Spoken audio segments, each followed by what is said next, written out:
Olá, boa noite. Está começando o programa Não é Bem Assim. Hoje nós vamos falar sobre o processo de impeachment e a cassação do então prefeito Paulo Azeredo. Aqui comigo no estúdio eu recebo o presidente da Câmara de Vereadores, Márcio Miller. Márcio, obrigado pela sua presença aqui no programa, falando desse momento aí de Montenegro, né, que ontem aconteceu esse julgamento e a cassação do então prefeito da cidade, já dando posse a um novo prefeito, né, o então vice Luiz Américo Alves Aldana.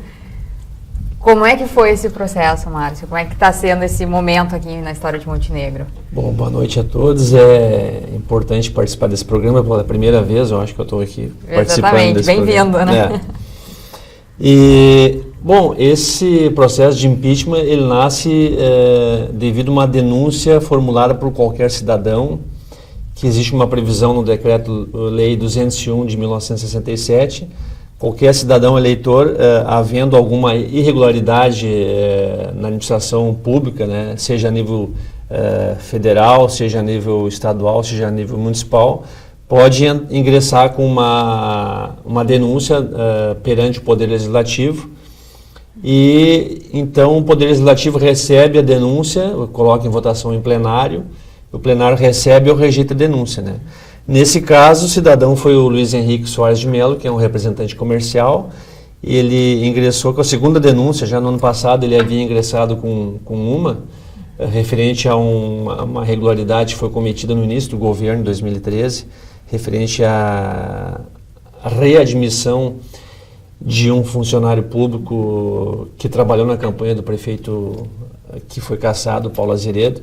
O prefeito Percival havia demitido o funcionário e o prefeito readmitiu indevidamente e a justiça determinou que ele então fosse demitido novamente. Até por isso o prefeito anterior, que foi cassado, responde por um processo de improbidade administrativa.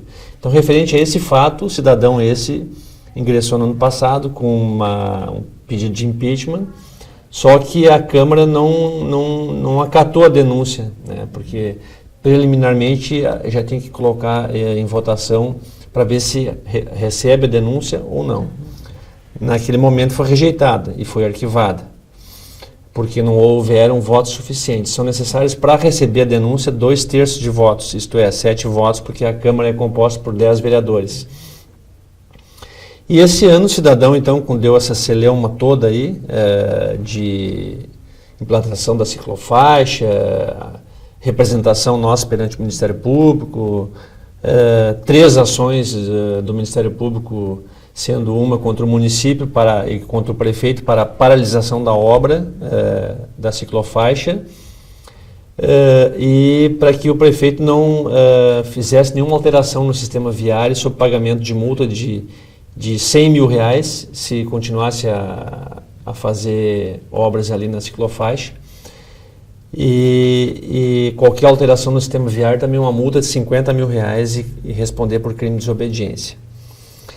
E após essa ação então cautelar, que foi ingressada em fevereiro ainda, nós tivemos outra ação, que é uma ação de improbidade administrativa contra o prefeito Paulo Azeredo, contra o procurador-geral do município, Alexandre Muniz, e contra o secretário de Obras, Ademir Facchini, por algumas irregularidades que foram constatadas quando o Ministério Público apurou no inquérito civil público esta construção da ciclofaixa. E tem uma terceira ação do Ministério Público, foi ingressada em março, que é uma ação para desfazimento da obra, né, e ressarcimento dos danos causados ao erário público. No caso, diz o prefeito que foi investido R$118 mil. Então, inclusive, a juíza aqui da 2ª Vara Judicial, a doutora Deise, ela liminarmente concedeu liminar, então, para o desfazimento em 15 dias.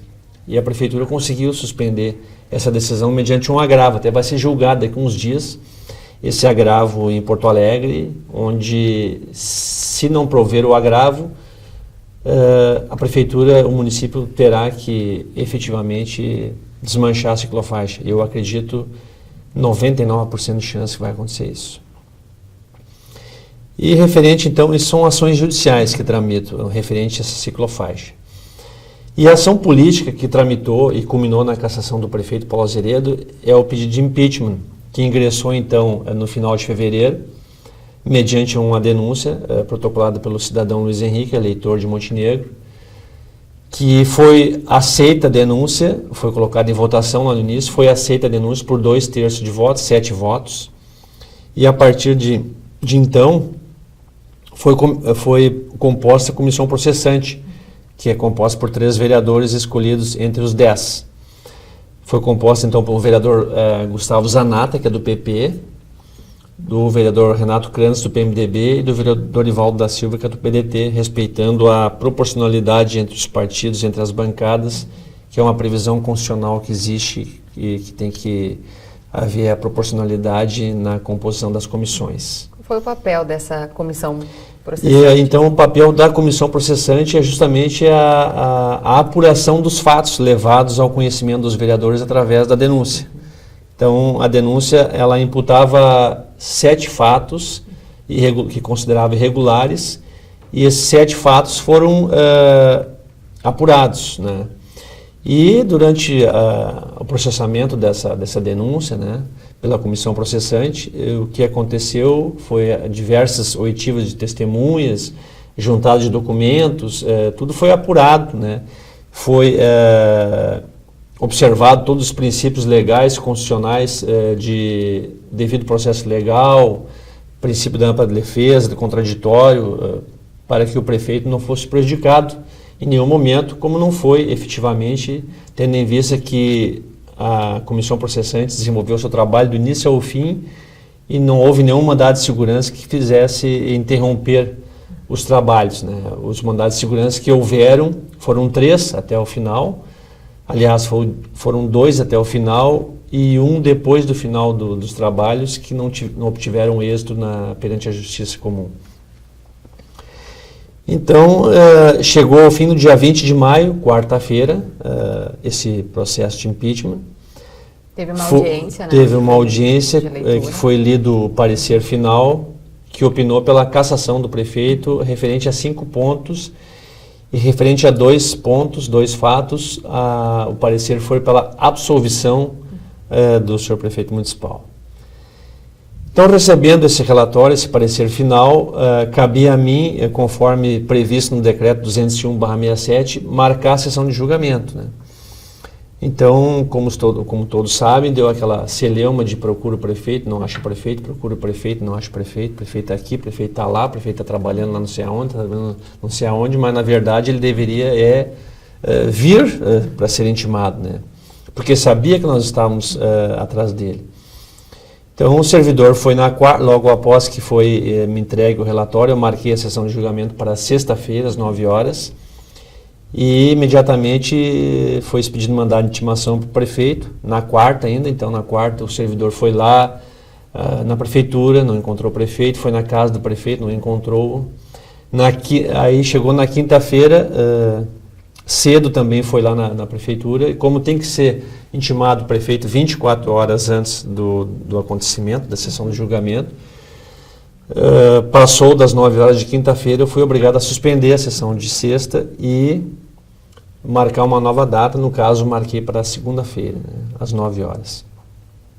Aí o servidor da casa foi lá na quinta-feira, antes do meio-dia de novo, já tinha de manhã, foi antes do meio-dia de novo, foi após o meio-dia, foi ao final do expediente da prefeitura, e ficou evidente que o prefeito não queria ser intimado, né? Ele estava na cidade, mas nunca estava na prefeitura, Até na quinta de manhã havia um encontro entre os secretários municipais e o prefeito não apareceu, às 8h30 da manhã.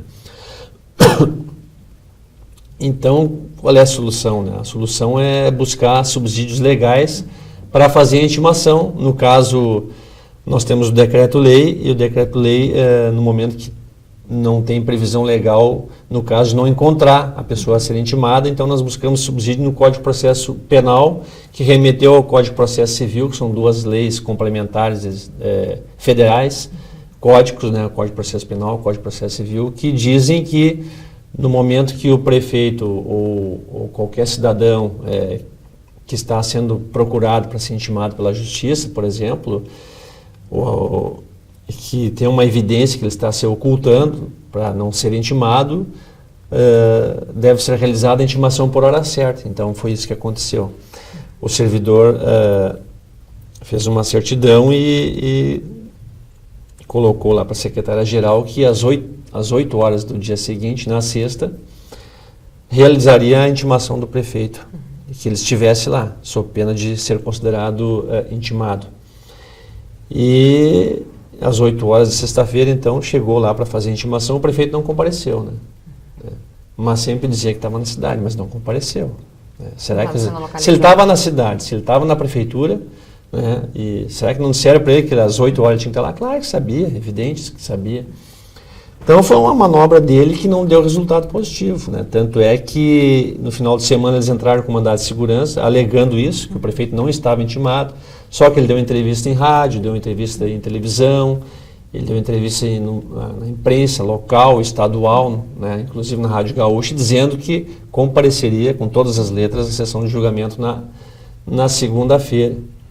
Então ele sabia, né? Sabia, foi intimado legalmente, está tudo dentro da lei. E então, no domingo eles entraram com mandado de segurança para tentar suspender. E a juíza aqui da primeira vara, a doutora Márcia, concedeu a liminar suspendendo. Né? Eu fiquei sabendo, fui intimado e nós recorremos mediante o doutor Vinícius Kirsch, que é o consultor jurídico da Câmara, um profissional jovem, promissor, competentíssimo, né?